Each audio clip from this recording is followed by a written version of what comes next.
Euh, il faut comprendre aussi une chose, c'est que la dépression, c'est lié aussi au basculement dans une désillusion. L'événement nous provoque, donc on arrive, on a un choc émotionnel, et en fait, on se rend compte que je ne suis pas cette personne-là. La dépression, c'est lié à l'idée d'une perte. Quand on parle de dépression, on parle de perte. Et c'est pas le problème de la perte en soi, c'est la représentation de la perte. Euh, c'est pour ça qu'il y a un psychologue qui disait, Pierre-Georges Despierres, qui disait ce n'est pas l'événement malheureux en lui-même qui est la cause de la dépression, donc ce n'est pas la perte en elle-même qui est la cause de la dépression, mais notre manière de vivre la perte. L'événement en soi, il y a des gens ils vont vivre des événements durs, mais la représentation ne va pas être terrible, donc ça ne changera pas. Enfin, ou alors la question c'est comment on se représente la perte. C'est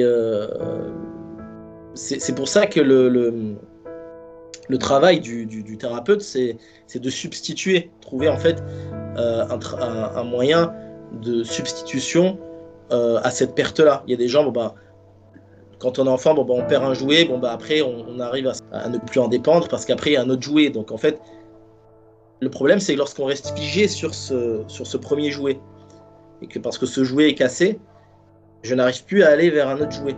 Et d'ailleurs, c'est comme ça que les enfants insécures évoluent, parce qu'en fait, ils n'arrivent pas à se détacher, ils n'arrivent pas en fait à intégrer la perte de l'objet.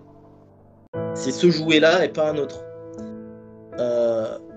C'est-à-dire qu'il y a des enfants qui vont pleurer pendant un moment, et c'est normal parce qu'il y a le deuil de l'objet, mais à un moment donné, ce qui va se passer, c'est que ce deuil-là, il va être interminable.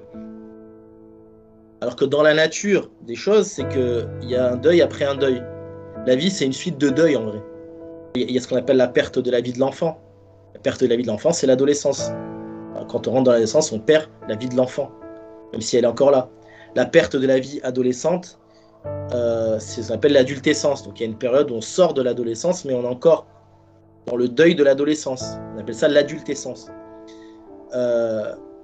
Il y a ce qu'on appelle la crise de milieu de vie, par exemple le départ des enfants. Le départ des enfants, c'est aussi un deuil, une perte. Et la retraite, quand bien sûr c'est la perte de la vie professionnelle, et la vieillesse, la perte de la vie adulte. Donc en fait, vous voyez qu'à chaque fois on est dans une suite de pertes, et que pour réussir ces pertes-là, il faut intégrer le futur.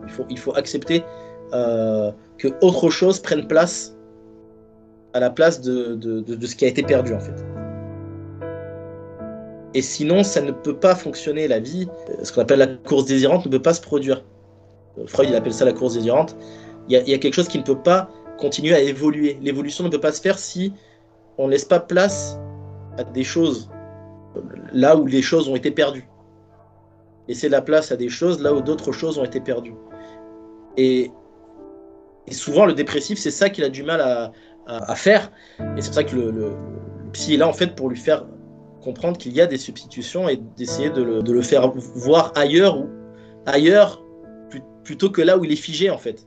Parce que c'est une fixation. Donc ça, c'est l'explication causale.